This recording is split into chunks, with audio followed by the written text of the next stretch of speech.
So let's begin our Dhammapada teachings. So today, as we continue with the teachings on the mind itself, this is the third chapter in the Dhammapada. So we have been discussing about the nature of our mind and trying to understand what this mind is all about, our mental experience, and how our mind and mental experiences manifest in our everyday life, and controlling of our mind, the importance, the significance of understanding and controlling our mind, protecting our mind, guarding our mind, kind of disciplining our mind without just letting it happen on its own. So we understood that is the way to suffering, all stress and anxieties and other negativities. If you just let it happen on its own, because by nature, our mind takes the negative route. It is the nature of the mind. It easily gets caught up in the negativities, evil, negative emotions. So that's the nature of the mind. So therefore, whenever we try to control our mind, discipline our mind, or simply to keep our mind the way we want to, is a big challenge. It's difficult, it's hard, because most of the time this mind has been functioning on its own. So whenever we try to take the control, our mind will not allow us to do that. Our mind gets really disturbed and threatened by that. So our mind doesn't like to get blamed, get controlled, get criticized, as they were directly explained in this Dhammapada in different stanzas, Pali Gathas. So today also we have a very beautiful Gatha, stanza with a beautiful story to understand the nature of this mind. Okay, so let's see how it goes. Durangamam Ekacharam Asarirang Guhasayam Ye Chittang Sanjamisanti Mokkanti Mara Bandhana. Very simple, very practical meaning to it. Drifting far, straying all along, formless, recumbent in a cave or dwelling in a cave. They will be free from Mara's bonds who do restrain this mind. Okay, so in the first two lines, it explains some characteristics of our mind, the nature of our mind. Durangamam, as we all experience this quality in our mind, Durangamam means drifting far. Our mind travels very far. This is basically what happens to us, as meditators. During our meditation practice, we clearly experience this. Even though we try to focus our mind on one particular wholesome object, the breathing or the loving kindness, body scan, or whatever it is, without any clue, we suddenly realize that my mind has been drifted away. My mind has been traveling towards different directions. So sometimes it takes a long time to even realize that. The far we go in that direction, difficult it gets to come back to our present moment awareness. So this is a very common experience of what happens to our mind. Whenever we do not pay attention to our mind, whenever we do not control our mind, whenever we don't have any observation of our mind takes different objects, different memories, and mind keeps replicating different thoughts, memories, other mental factors around them. As how we deal with these past memories and experience. If we get attached to them, if we find any indulgence in them, pleasure in them, we keep replicating the thoughts according to that. If it is the opposite, unpleasant or hate, anger, and retaliation, these kind of things are involved, our mind follows accordingly, right? So this is something that has been going on over and over again and again for a long time. If you pay enough mindful attention to see what is exactly happening in my mind, you can see this is happening most of the time. It travels far. It doesn't mean that like you are physically going to certain place. You are physically being there, but our mind travels a far distance as our thoughts, in our thoughts, memories, perceptions, according to these mental activities. So you can be sitting on a cushion in one place physically, but your mind can be all over the place, right? So this is why it is so difficult, so hard to discipline and control our mind. It has been the nature for our mind for a long time. So this is one characteristic of our mind. Okay, Durangamam Ekacharam means straying all along. That means mind travels on its own. It takes whatever it wants, whatever it finds pleasurable, enjoyable to it. That's how it travels, driven by or controlled by the flavor or the taste it takes. And then asarira. Asarira means sarira means the body or the form. Asarira means formless. It gives us an implication about what this mind is all about. When we try to understand what this mind is, it still remains a mystery for us. We have no clear explanation about what this mind is. Even though we learn about our mind,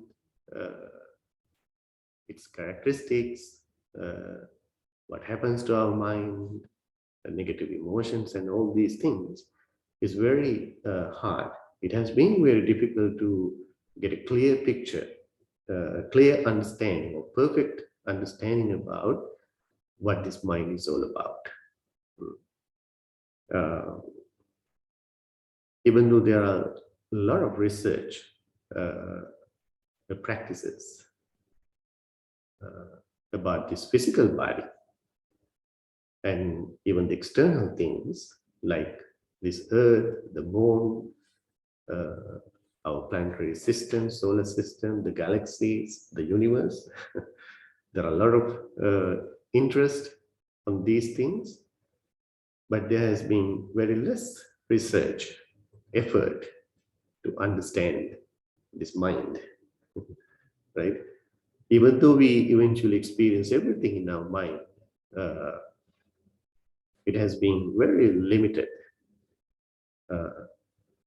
very small amount of interest, effort to understand what this mind is.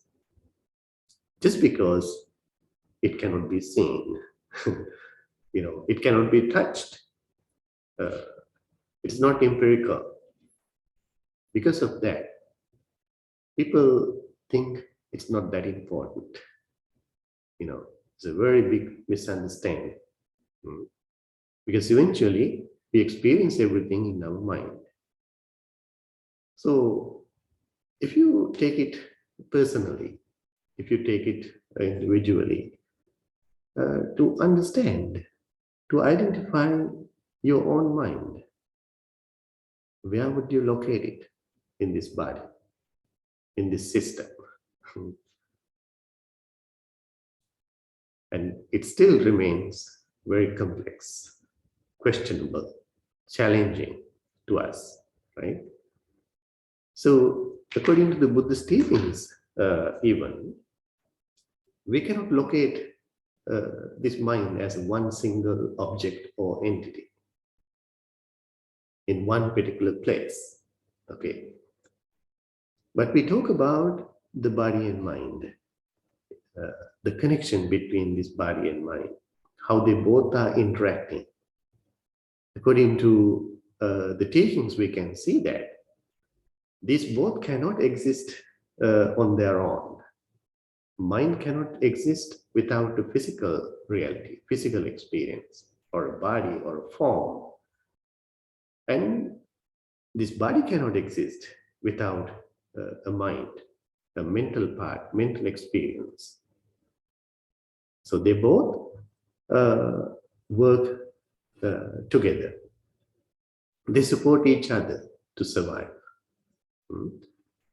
So therefore, in one way of understanding what is mind, it is simply the activity of this physical reality, physical body. If you think about the functioning of a car, the functioning of an engine of a car, we know how a vehicle is moving forward or backward, right? So until you start the engine, there's no any activity, any movement of the vehicle, right? But running of an engine, running of a car, we can understand it is the function. It is the functioning, it is the activity of an engine, right? So we can see that these two things are interacting, working together, in motion, right? So just like that, our mind, our mental experience is just the functioning or the activity of this physical reality. That's why we cannot simply separate these two things. Okay? So that clearly explains what happens to our body after we die. After we die, right? So we all come to a point in our life that these two realities, mental and physical, cannot work together anymore. So they have to separate. And then when this consciousness leaves the body, this body cannot exist. The body can no longer exist. And then our consciousness, our mind has to be reborn in a suitable form according to our own karmas. And this is how it is explained in the Dhamma, according to the dependent origination. What happens to the mind after we die? So it gives us some understanding about the relationship between this body and mind.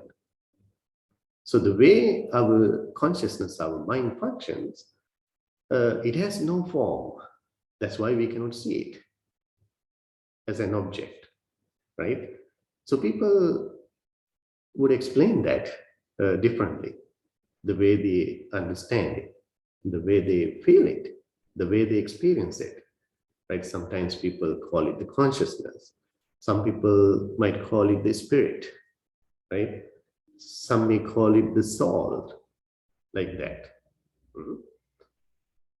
So what happens to us when we give it a name, the way we identify that as a reality, we objectify that. And as a result of that, we even personalize that. The mind, when it takes as one single object, it gives us a false understanding about the mind. We take it as a one single permanent entity or experience, which is not the reality. That is not how it functions. Mind has no its own existence without a physical reality. The way we experience the world, outside world, through our senses. This is where the one level of our mind, our consciousness functions in connection with our sensory experience, our eyes, nose, ears, tongue, the body, the five sense faculties. Buddha explains there arises the consciousness, the eye consciousness, ear consciousness, and so on. Okay, so this is where the consciousness takes place, or even gets activated in connection with the external world through the senses.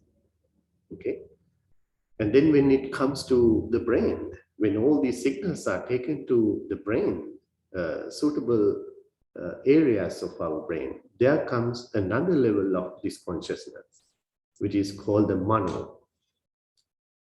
And it creates what is experienced outside. It all creates in our brain. And then it has nothing to do with the external object or the world anymore.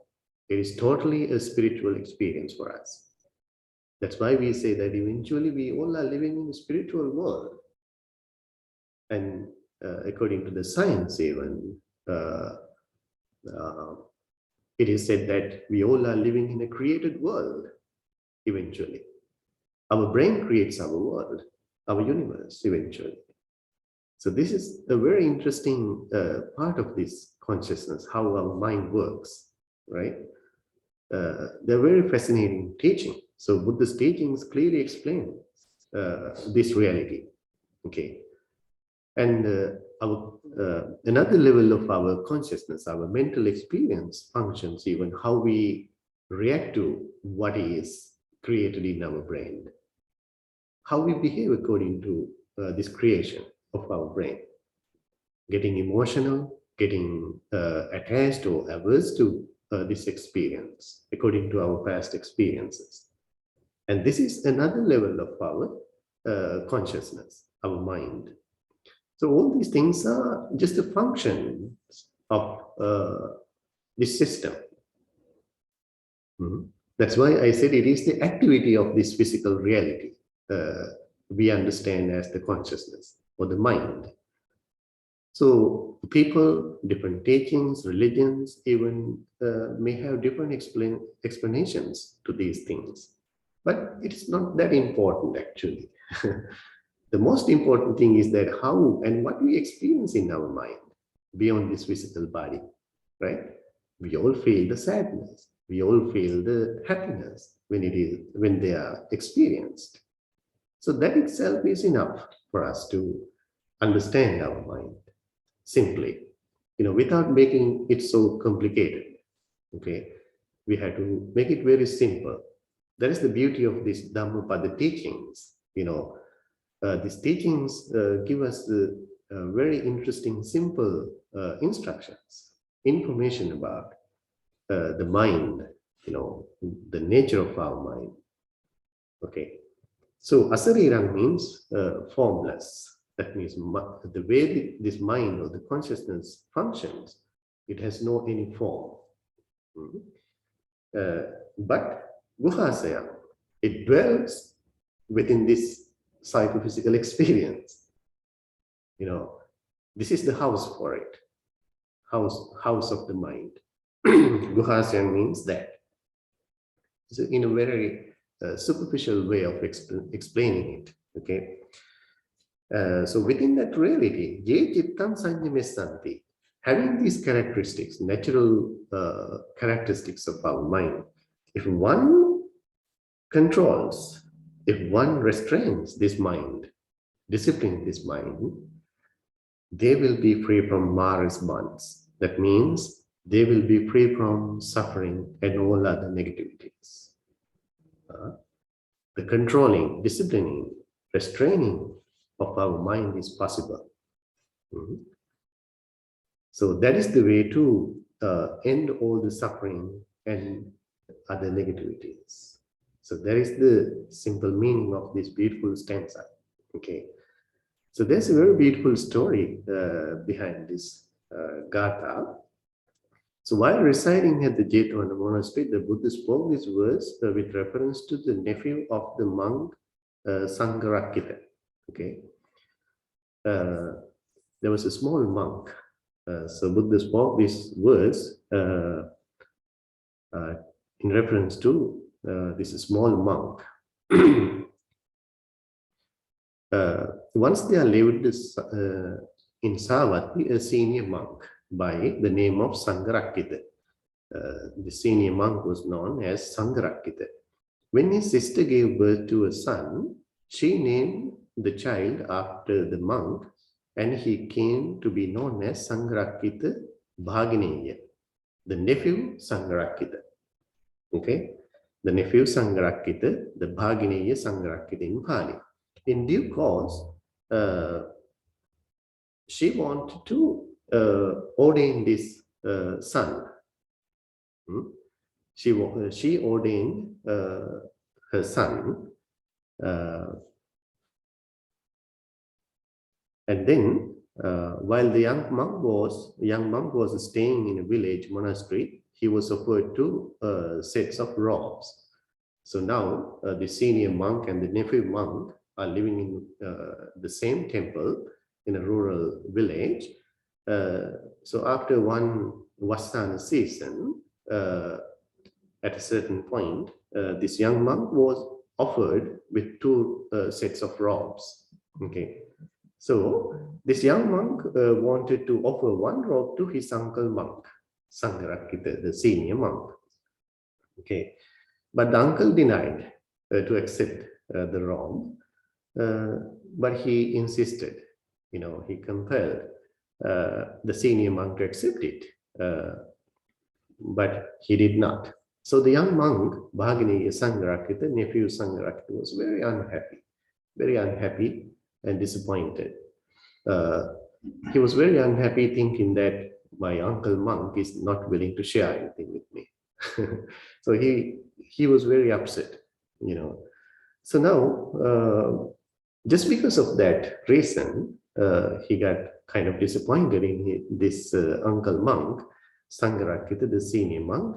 Now he decided to disrobe, run away from the temple.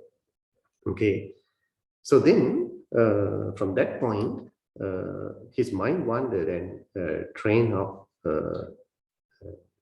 thoughts followed. Thousands of thoughts came to his mind now. It's a big decision, big turning point now. He was a young monk and now he wants to go back to his lay life, normal life. He's going to disrobe now. So now he thought, after leaving the monastery, the temple, he would sell these two robes. He got, now he has two robes. Now he's going to sell these two robes and get and buy a she goat. Okay, and now that she goat would breed quickly, and soon he would make enough money to enable him to marry. Now he's thinking, so his wife would give birth to a son. And now this young monk is thinking that after giving birth, his wife giving birth to a son, later I would take my wife and the son to see this senior monk again. I'll pay a visit to this senior monk. So on the way, as they are coming now in a bullock cart, so he is riding the cart, and because of his tiring experience, he would give his baby to his wife to hold. Okay, so now he thinks he would insist and grab the child from her. Okay, between them,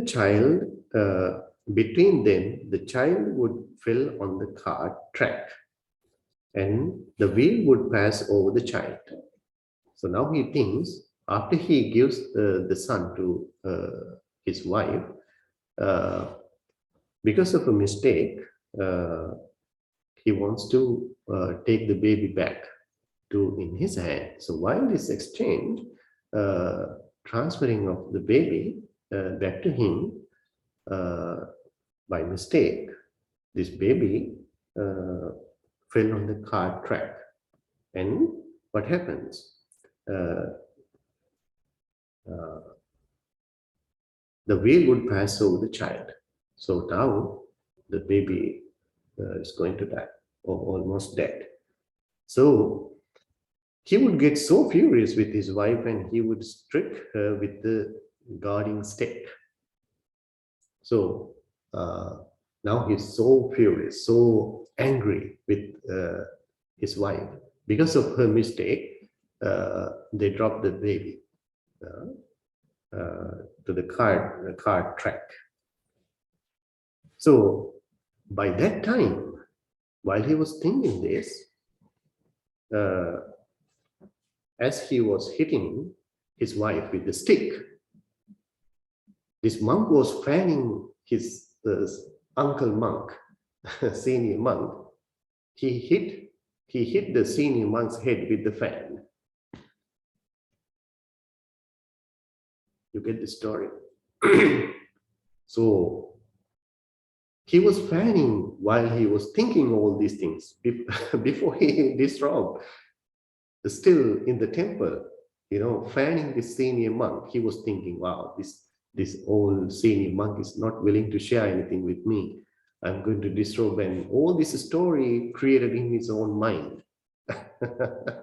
That's why it is said that this mind travels so far away, right? This mind, in thoughts, in memories, in perceptions, it travels a long distance. So you see how far that mind went on this young monk, right? While he was fanning the senior monk, he was thinking, right? So at that accident, as he was hitting his own wife with the stick, in his thoughts still, in his mind, he hit the monk, the senior monk, on his head with the fan. So what happened then? So it was very interesting what happened there. Okay, at that time he was fanning the monk with the fan, and he absent-mindedly struck the head of the monk with the fan. The monk, knowing the thoughts of the young monk, said, "You were unable to beat your wife. Why you have beaten an old monk?" So the senior monk, as the young monk was fanning, the senior monk was observing the young monk's mind, thoughts, how far it went, all the story he created in his mind. So he said that, instead of hitting your wife, why you hit my head? Without speaking any word before that, So Hearing that, young Sangarakita, the nephew Sangarakita, was very much surprised. He was so surprised because he didn't know that senior monk was enlightened. Okay, so because of that, he was so embarrassed at the words of the old monk, and he also became extremely frightened now. Because young monk came to know that, wow, that senior monk could see my mind. So now he has to be very careful, right?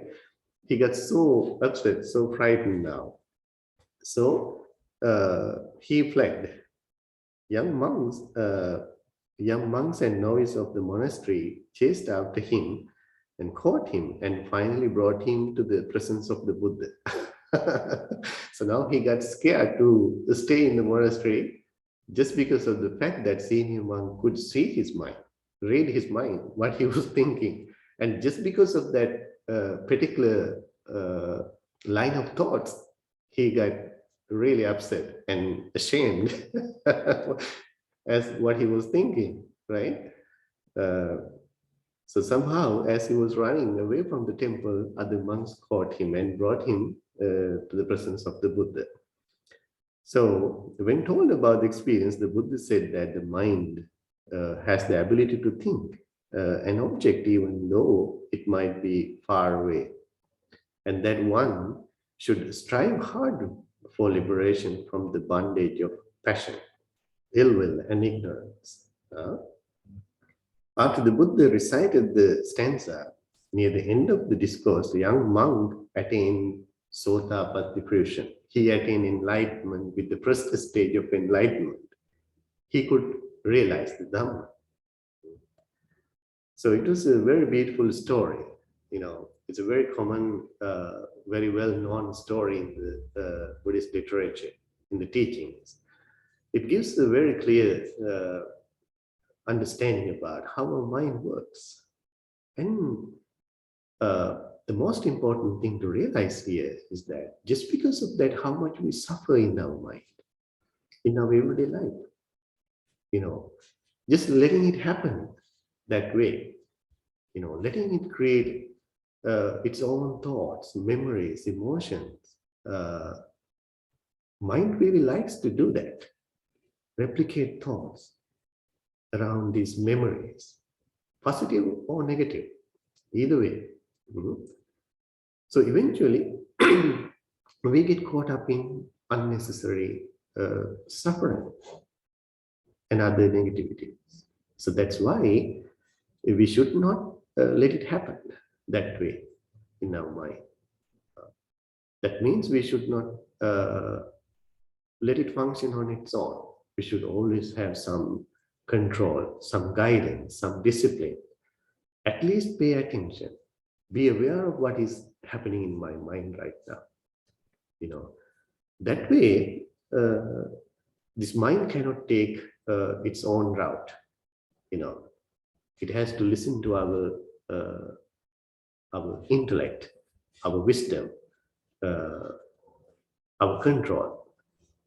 So in time, little by little, we can see how we can be free from these unnecessary problems, mental stress and anxieties and other negativities. So this is all about our practice of mindfulness. So all meditation techniques, mindfulness practice lead us to come to this level, this point. So that is the way to end our suffering. It's a very practical thing, when you think about our everyday life. During the day, what happens to our mind? Basically, if you pay enough attention to your mind, you can see same stories are taking place. The interesting thing to realize here, very beautiful thing about the mind, whatever comes to our mind, whatever comes to our brain, the system takes it to be so real. That's what exactly happened to that young monk there. He was thinking all these things in his mind, right? But his reaction was as if it was in a real world. You see that? This is one of the mysteries of the system, this body and mind, how they are functioning. So best point to understand this reality is the state of dreaming for us. What happens to us in the dream state? It's very interesting, very fascinating to understand. Whatever we are dreaming in the night, or even in the daytime, we call it the daydreaming. Whatever we are dreaming, for our physical body, it is real. Why? Can you realize, can you remember even what happens to our body during the dreaming state? It is exactly the same. Perspiring, get frightened, our heartbeat goes up, and everything happens in this physical body as if it is in a real world, real experience. Okay? This is very important thing to understand. You don't have to be in the real experience. You can live in the same experience in your mind. According to what creates in your mind, what creates in your brain reacts to it as if it is real. This is one of the weaknesses of our brain, that your mind has no way to distinguish that what is real and what is fake. That's why we experience these things in our dreams. Your brain, your body doesn't know that it is fake. You know, the system takes it as if it is real. That's why all these physical manifestations are the same. No difference between the dream level and the real world. Right? To prove that, actually, some scientists actually did an experiment on that. You know, they got an Olympic runner, and he was instructed to sit in front of a computer monitor, and they hooked all the electrodes into his brain, his muscle fibers, and just instructed him to visualize that he is running in the real Olympic field. So now he is imagining, he is visualizing that he is running in the real Olympic field. So what they observed in the monitor, in his brain activities, muscle fibers, they were exactly the same as as if he was running in the real experience. No difference. So this is so interesting experiment. Okay, so this is one of the reasons actually for all our suffering, negativities, to take whatever comes to our mind to be real. Whenever we don't have ability to reason out, this is fake, this is created in our brain, it is not the reality, we take these things for granted. We take these things to be real, to be solid, you know. But everything is fluid. We say everything is changing, everything is created. So once you have that reason, once you have that wisdom, understanding, you don't really take these things for granted. Even there, you won't allow your happiness to be based on these things. Anisito viharati means your happiness is no longer depending on these mental creations anymore. See how stable, how powerful, how grounded you become in your practice. Just because of this understanding. So you see where this mindfulness exactly is applied in our brain activities, our mind, our reactions, and all over the place. Just to be free from that ignorance. The final goal of this practice is to be free from ignorance and to gain the perfect wisdom. This is the wisdom exactly we are talking about, to understand the reality of mind, how it works. So, importantly, we cannot ignore the body, the physical reality. Yes, they both are interacting. So, our mindfulness eventually is practiced within these different levels of this experience. They are the 4 foundations of mindfulness. They are all about this body and mind. To be aware of this body and mind and not to get caught up in these illusions, and to be really mindful at all time. And that is the way to let go of this suffering and unnecessary negativities. Okay. So it's a very beautiful stanza, very beautiful story to keep in mind. So you will experience that even during the meditation. It happens to all of us if we are not really mindful. If we are not strong enough in our mindfulness, our mind takes long journeys. So our practice is to catch our mind right away. When it is drifted away, we need to be aware of it and then come back home. Okay. So that is the way to live a happy, peaceful, and safe life. Okay. Any question?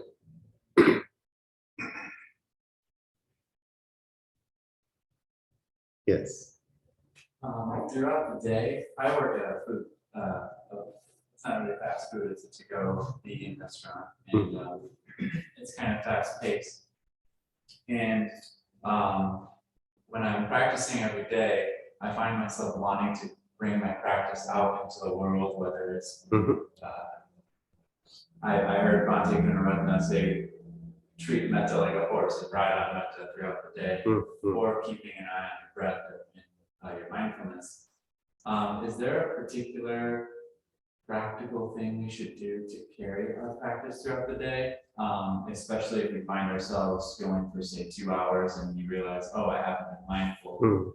Is there a particular thing that you should do right then and there, or you should just start right there and focus on breathing? Yeah, it is actually depending on how much we practice this mindfulness, right? It's the training.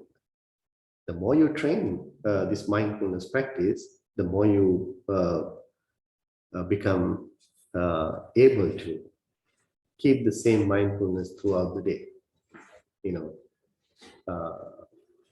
So I think just to remind you about this, I have to be mindful. I have to be aware of my mind. Just to remind yourself, whenever you are drifted away, whenever you are not mindful, remind yourself. So that's the way to come back home. Yeah. So what happens to us is that we easily forget that. We forget about our practice, being aware of our mind. So remind yourself as much as you can. That depends on how much you value, how much you appreciate this practice. Being mindful, being watchful of your mind. Okay, it's a training. It's a practice. The more you see the benefits, even, right? That encourages you to keep up with the practice constantly. I also want to add that we're talking about the power of the mind. I think another good example would be the placebo effect. If I plant an ideal in your head, exactly. If I plant an ideal in your head, you will believe that this placebo will take effect. Exactly. What does this say? What does it say? It says that we have the power within ourselves to create healing. Exactly. To create healing. And let me just a mere thought in your head that that can take power over your body and, well, just by saying, giving you a sugar pill and say, this will take care of that. Right. Putting that ideal in your head, Yeah, yeah. it will somehow, Mm, the mind will just. right. I don't know, I find it interesting. Exactly. Yeah, the placebo effect is all about that, right? What we instruct to our mind, it takes as if it is real. Right? Yeah. So the meaningful, very beneficial thing is that if we feed our mind with the correct information, healthy stuff, that's the point here, right? Yes. The healing practices, healing topics, healing techniques even. They are so healthy, beneficial, practical, beneficial to everybody. So it is good for us. It is helping us. They are healing us, not only us, even others, right? I also like to add the same thing that can heal us can kill us. Yeah, of We can course. put those negative thoughts in our head and kill us. Yeah, and they clearly explains that according to the experiments. This is exactly what happens in the young people's brain when they watch dangerous, violent video games. Mhm. They manifest these things in the real world in a harmful way. Yes, yes. So this is exactly what happens to everybody. If we feed our mind with the negative, wrong, harmful, evil stuff, they manifest later in our life in a negative way, Yes. harmful way. So it's a very practical thing to observe, So choice is ours. Yes. That's the eventual message, final message. We have to make the right choices, feed the mind with the healthy and positive healing stuff. That's the way to live a very peaceful and happy life. All right. So thank you very much for joining, and I hope you all enjoy the session. You have a wonderful day.